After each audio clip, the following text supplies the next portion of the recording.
La société d'aujourd'hui est composée d'une kyrielle d'institutions.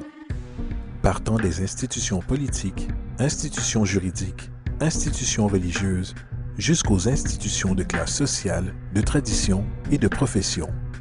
Il est clair de l'influence profonde que ces institutions traditionnalistes ont eue sur l'élaboration de nos compréhensions et perspectives. Pourtant, de toutes les institutions sociales dans lesquelles nous sommes nés, dirigées par et conditionnées pour, il semble n'y avoir aucun autre système pris pour acquis et incompris tel que le système monétaire. Prenant presque des proportions religieuses, l'institution monétaire établie existe comme une des formes les plus indiscutables de foi qui soit. Comment l'argent est créé, les politiques par lesquelles elle est gouvernée et comment il affecte réellement la société ne semblent pas intéresser la grande majorité de la population.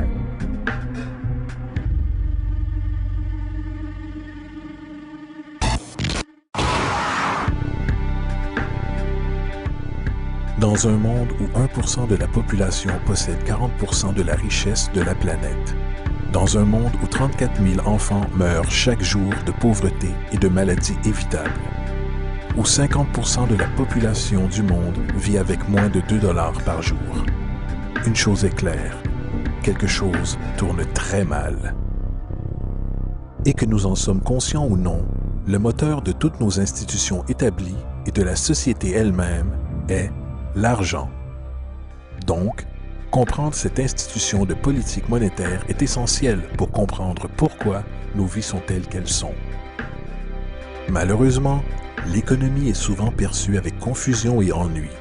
Les flux ininterrompus du jargon financier secondé de mathématiques dissuadent rapidement les gens de tenter de la comprendre.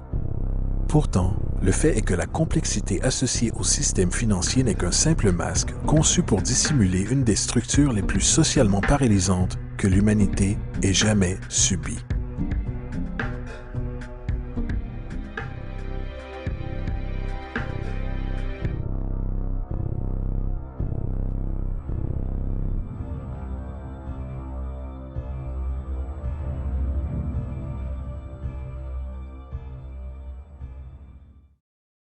Il y a quelques années, la Banque centrale des États-Unis, la Réserve fédérale, a produit un document intitulé Modern Money Mechanics.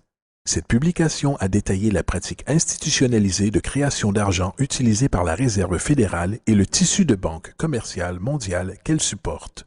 Sur la page de garde, le document déclare son objectif. Le but de ce livret est de décrire le processus fondamental de création d'argent dans un système bancaire de réserve fractionnaire. Il procède alors à la description de ce processus de réserve fractionnaire par l'intermédiaire de différentes terminologies bancaires. Une traduction qui donne quelque chose comme suit. Le gouvernement des États-Unis décide qu'il a besoin d'argent, donc il appelle la Réserve fédérale et demande, disons, 10 milliards de dollars. La Fed répond, certainement, nous vous achetons pour 10 milliards de dollars en obligations d'État. Donc, le gouvernement prend quelques morceaux de papier, il y dessine quelques motifs officiels et les appelle bons du trésor. Il les évalue à 10 milliards de dollars et les envoie à la Fed. À leur tour, les gens de la Fed déploient un tas tout aussi impressionnant de morceaux de papier. Seulement, cette fois, ils sont appelés billets de la Réserve fédérale représentant également une valeur de 10 milliards de dollars. La Fed échange alors ces billets contre les obligations. Une fois cet échange complété, le gouvernement prend les 10 milliards en billets de banque et les dépose dans un compte bancaire. Et de ce dépôt, les billets deviennent officiellement de l'argent légal, ajoutant 10 milliards au stock en devises américaines. Et voilà, 10 milliards de dollars tout neufs ont été créés. Bien sûr, cet exemple est une généralisation, car en réalité, cette transaction se produit par voie électronique, sans aucun papier. En fait, seulement 3% de devises américaines existent physiquement. Les autres 97% existent essentiellement dans des ordinateurs. Maintenant, les obligations d'État sont par conception des instruments de dette. Et quand la Fed achète ses obligations avec de l'argent qu'elle a créé réellement de toutes pièces, l'État promet en fait de rembourser cet argent à la Fed. En d'autres termes, l'argent a été créé à partir d'une dette. Ce paradoxe troublant pour l'esprit, de la façon dont l'argent ou une valeur peut être créée à partir d'une dette ou obligation, deviendra plus clair au fur et à mesure de cet exercice. Donc, l'échange a été fait et maintenant 10 milliards de dollars attendent dans un compte bancaire commercial. C'est ici que ça devient vraiment intéressant. Comme fondé sur la pratique des réserves fractionnaires, ce dépôt de 10 milliards de dollars devient instantanément partie des réserves de la banque comme tous les dépôts le sont. Et en respectant des conditions des réserves comme indiqué dans Modern Money Mechanics, une banque doit légalement maintenir des réserves égales à un pourcentage obligatoire de ses dépôts. Ce qu'il quantifie ensuite en déclarant, en vertu de la réglementation en vigueur, la réserve exigée pour la plupart des comptes transactionnels est de 10 %. Ce qui signifie que pour un dépôt de 10 milliards de dollars, 10 %, soit 1 milliard, est retenu en tant que réserve obligatoire, alors que les 9 milliards restants sont considérés comme un surplus de réserve et peuvent être utilisés comme la base de nouveaux prêts. Maintenant, il est logique de présumer que ces 9 milliards sont générés à partir du dépôt de 10 milliards. Toutefois, ce n'est en réalité pas le cas. Ce qui se passe réellement est que les 9 milliards sont tout simplement créés de toutes pièces, en plus du dépôt de 10 milliards existant. Et voici comment le stock d'argent est gonflé. Comme indiqué dans Modern Money Mechanics, bien sûr, elles, les banques, ne paient pas réellement les emprunts avec l'argent qu'elles reçoivent en dépôt. Si elles le faisaient, aucun argent supplémentaire ne serait créé. Ce qu'elles font lorsqu'elles réalisent un prêt est d'accepter des obligations, contrats d'emprunt, en échange d'avoir, argent, sur le compte transactionnel de l'emprunteur. En d'autres termes, les 9 milliards peuvent être créés à partir de rien tout simplement parce qu'il y a une demande pour un tel emprunt et qu'il y a un dépôt de 10 milliards pour satisfaire les obligations de réserve. Maintenant, supposons que quelqu'un arrive dans une banque et emprunte les 9 milliards nouvellement disponibles. Ils vont alors certainement prendre cet argent et le déposer dans leur propre compte bancaire. L'opération se répète alors, car ce dépôt fait devient partie des réserves de la banque. Soit 10 % sont isolés et à nouveau 90 % des 9 milliards ou 8,1 milliards sont maintenant disponibles comme argent nouvellement créé permettant de nouveaux emprunts.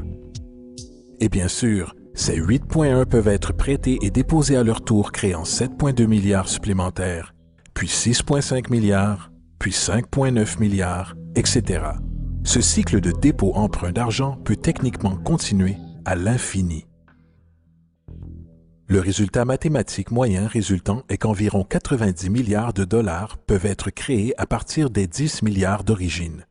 En d'autres termes, pour chaque dépôt fait dans le système bancaire, environ 9 fois le montant peut être créé de toutes pièces. Money jitters. Ask the obliging Bank of America for a jar of soothing instant money, M-O-N-E-Y, in the form of a convenient personal loan. Donc, maintenant que nous comprenons comment l'argent est créé par ce système bancaire de réserve fractionnaire, une question logique, encore illusoire, peut venir à l'esprit. Quoi donc donne réellement sa valeur à l'argent nouvellement créé? La réponse, l'argent qui existe déjà.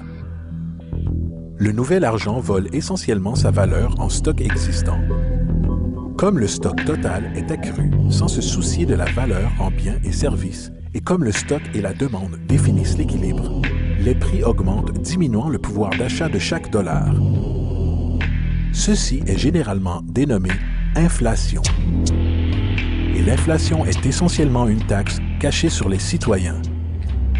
What is the advice that you generally get? And that is inflate the currency. They don't say debase the currency. They don't say devalue the currency. They don't say cheat the people who are saved. They say lower the interest rates. The real deception is when we distort the value of money. When we create money out of thin air, we have no savings, and yet there's so-called capital. So my question boils down to this. How in the world can we expect to solve the problems of inflation, that is, the increase in the supply of money, with more inflation? Bien sûr, ce n'est pas possible. Le système de réserve fractionnaire de l'expansion monétaire est fondamentalement inflationniste, car le fait de dilater la provision d'argent sans avoir une croissance proportionnelle des biens et des services dans l'économie dévaluera toujours une monnaie. En fait, un bref aperçu historique sur la valeur du dollar américain en comparaison avec le stock d'argent reflète complètement cette observation. Une relation inversée est évidente. $1 en 1913 nécessiterait 21,6 $ en 2007 pour une valeur équivalente. ce qui représente une dévaluation de 96% depuis que la Réserve fédérale existe.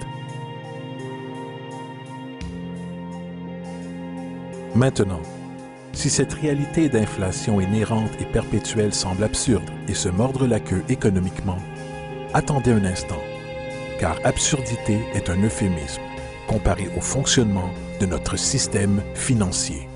En effet, à l'intérieur de notre système financier, l'argent est une dette, et une dette est de l'argent. Voici un diagramme du stock d'argent américain entre 1950 et 2006. Voici un diagramme de la dette nationale américaine durant la même période. Intéressant est-il, les tendances sont pratiquement les mêmes. Car plus il y a d'argent, plus il y a de dettes. Plus il y a de dettes, plus il y a d'argent. Autrement dit, chaque dollar de votre portefeuille est dû à quelqu'un par quelqu'un. Car n'oubliez pas, le seul moyen pour l'argent d'exister est par l'intermédiaire d'emprunts. Par conséquent, si tout le monde dans le pays était capable de payer tous les dettes, y compris l'État, il n'y aurait pas un dollar en circulation.